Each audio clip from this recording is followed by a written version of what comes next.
கிருஷ்ணகிரி மாவட்டம் ஆலப்பட்டி அருகே பூவத்தி கிராமத்தில் பள்ளி அருகே மது விற்பனை செய்யப்படுவதாக மக்கள் அதிருப்தி தெரிவித்து வருகின்றனர். அதனை அண்மை செய்தியாக பார்த்துக் கொண்டு வருகிறோம். இதுகுறித்த முழு விவரங்களை வழங்க செய்தியாளர் பாஸ்கர் நம்மோடு இணைப்பில் காத்திருக்கிறார். பாஸ்கர், வணக்கம். விவரங்கள் என்ன? வணக்கம் நவீனா. கிருஷ்ணகிரி மாவட்டம் ஆலப்பட்டி அருகே உள்ளது பூவத்தி கிராமம். இந்த கிராமத்தில் சுமார் 1000க்கும் மேற்பட்ட குடும்பங்கள் வசித்து வருகின்றனர். அதாவது இந்த பகுதியானது கிருஷ்ணகிரி ராயக்கோட்டை சாலை வழியாக ஒசூர் பெங்களூரு செல்லும் பிரதான சாலையாக இருப்பதால் இந்த வழியாக தினமும் ஆயிரக்கணக்கான வாகனங்கள் சென்று வருகின்றன. இந்த சூழ்நிலையில் இந்த பகுதியில் சாலையோர பெட்டி கடைகளில் அதாவது கள்ளத்தனமாக கர்நாடக மாநில மதுபானங்களை வாங்கி 24 மணி நேரமும் விற்பனை செய்யப்பட்டு வருவதால் அப்பகுதி மக்கள் மிகவும் பாதிக்கப்பட்டுள்ளதாக அப்பகுதி மக்கள் குற்றச்சாட்டு தெரிவித்து வருகின்றனர்.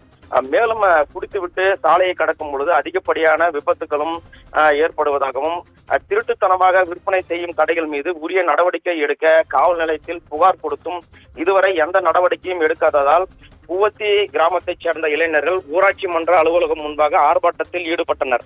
அப்பொழுது சட்டவிரோதமாக சாலையோர கடைகளில் மறைத்து வைத்து விற்பனை செய்யும் கடைகளை அப்புறப்படுத்த வேண்டும் என வலியுறுத்தி கண்டன கோஷங்களை எழுப்பினர். இதனைத் தொடர்ந்து கிராம மக்கள் கூறுகையில் பூவத்தி கிராம மக்கள் குடியாளர்களின் கிராமமாக மாறி உள்ளது எனவும் வீடுகளில் தினமும் சண்டை சச்சரவுகள் ஏற்படுவதாகவும் பள்ளி அருகிலேயே அதாவது பெட்டி கடைகள் மறைத்து வைத்து கள்ளத்தனமாக மதுகளை விற்பனை செய்வதால் பள்ளி செல்லும் மாணவர்கள் முன்னிலையில் குடித்துவிட்டு குடியாளர்கள் இடையூறு செய்வதாக பொதுமக்கள் குற்றம் சாட்டி வருகின்றனர். மேலும் பெண்களுக்கு பாதுகாப்பற்ற சூழ்நிலை இருப்பதாகவும் இது தொடர்பாக சம்பந்தப்பட்ட காவல்துறையினர் இதுவரை எந்த நடவடிக்கை எடுக்கவில்லை எனவும் கிராம மக்கள் குற்றம் சாட்டி வருகின்றனர்.